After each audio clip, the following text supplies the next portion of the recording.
Hello and welcome back. So in this video, we will talk about the hashing of password, why we need the hashing of password, different algorithms for hashing, and the real-time practical implementation of hashing algorithms in Java. So we cannot directly jump to Eclipse and start the implementation of hashing algorithms. No, that's not the right way. First, you need to understand why we need hashing, the security reason, different hashing algorithms, and then we can jump to Eclipse and start the implementation of password hashing in Java using different algorithms. So first we will understand the importance of password hashing and different algorithms for the hashing. So say for example, you are working on a web application. Say for example, you are working with Spring Boot application. Wait, just a moment. I just told you about Spring Boot, right? Are you aware of Spring Boot or do you want to learn Spring Boot? So I'm having complete course on building the REST APIs with Spring Boot and Spring Data JPA. In this course, you will learn to build the REST APIs with Spring Data JPA. You will learn to document those APIs with Swagger. You will learn Project Lombok to avoid the boilerplate code. And also you will learn Spring AOP, that is aspect-oriented programming. And there are many other topics covered in this course. If you want to take this course, then the course link is given in the description. Just click on that link and start your journey with Spring Boot and Spring Data JPA. So here you are working on a web application and there, say for example, you are providing two functionalities, sign up and login. And say whatever password that user is providing, right? You are storing it inside the user table and password is the column. Say for example, when signing up, right, one user is providing password as 1, 2, 3, 4, 5, 6, 7, 8. And you are storing this password as it is inside the user table password column for that particular user. But wait a moment, is it recommended? No, that's not the good idea, right? Storing the user's password as a plain text. Because if someone has access to your database, authorized or unauthorized, right, they can leak the password for all your users.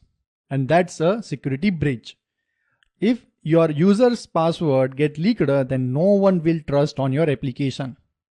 So for security reason, it's not a good idea to store user's password as plain text inside your DB. So here comes the need of hashing. So what you can do, you can use the hash algorithm, okay? You apply that hash algorithm on the string, that is basically password provided by user on the sign up, and that will give you some value, okay? It depends on hashing algorithm that you are using. Say for example, some value. I just wrote some random stars over here, okay? So this is the hashed value for this particular password. So this hashed value for the password you can store inside user table's password column. So you may be thinking that, is it secure? Yes, because if someone has this hashed value, right, then there is no value to go back to the plain text. So that means once you are doing the hashing on a particular string, say for example password, right, then no one can do dehashing of this. Reverse way, basically from the hashed value to plain text. Say for example, someone get the user's password from the password column inside the user table, that is basically hashed password, then there is no way to go back to the plain text. Now you may be thinking that how we will authenticate user on the login form then, because we stored the hashed value of the password, right? At the time of login, the user will provide the plain text of the password. So let's see how to do that. Say for example, user is providing the same password while doing the login. So what you can do, you can apply the same hashing algorithm at that time as well, and that will give you some value. Now this value you can compare to password column for that particular user's table entry. If that matches, then user is authenticated. Otherwise you can return the message to user that password is incorrect. Here you need to note one thing, that you need to use the same hashing algorithm that you used while doing the signing up and storing the password inside this password column. The same hashing algorithm you need to use while logging it. If you use the different algorithms for sign up and say for example while storing it inside your password column, and the separate algorithm or say for example a different algorithm while logging, then this will be different things. So even the plain text or basically the password is saying hashing value will be different because you are using different hashing algorithms.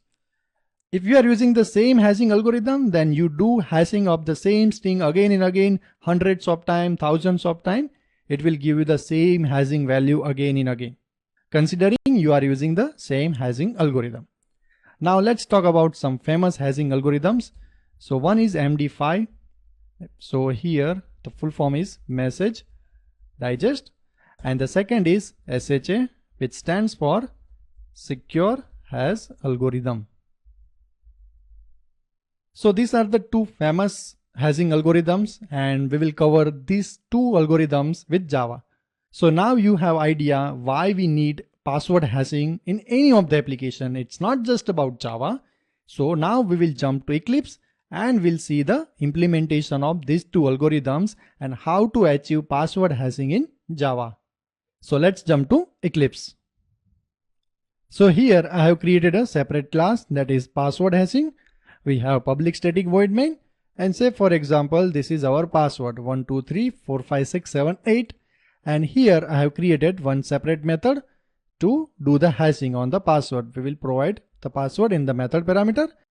This is static method, so we can directly call it from main method. So here we will do the password hashing. So first is we will get the object of message digest.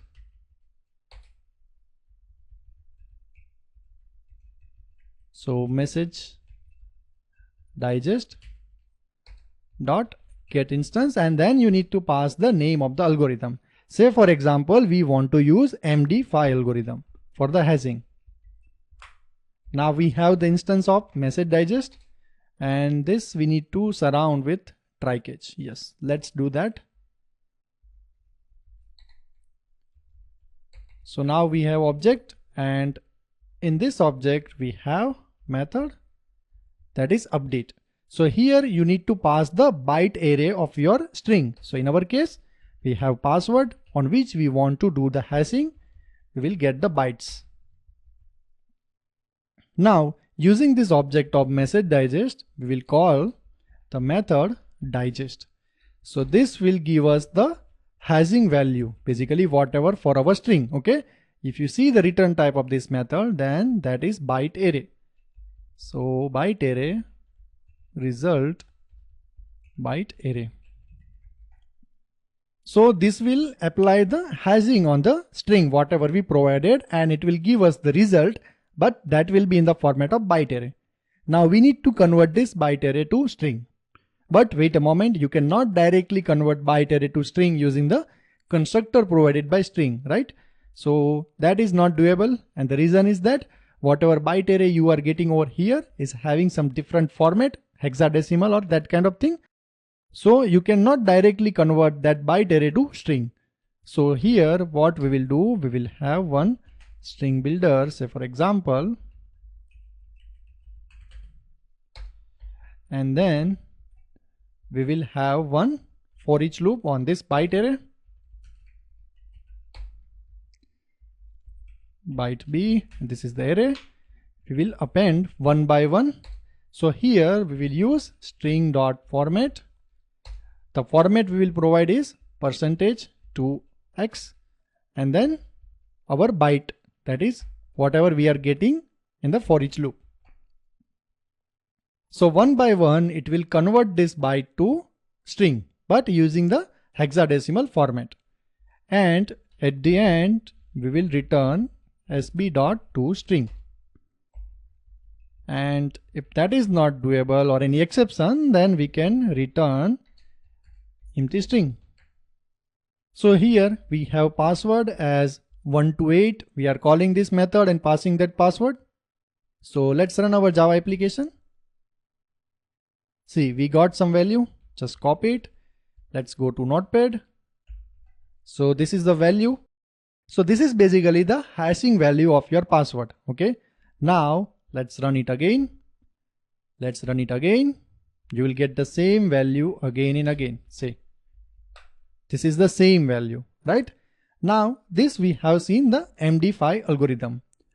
You can do SHA over here as well, like this. That is secure hash algorithm. Let's run our Java application. So now this hash value is being generated using SHA algorithm. Just copy it and go to Notepad.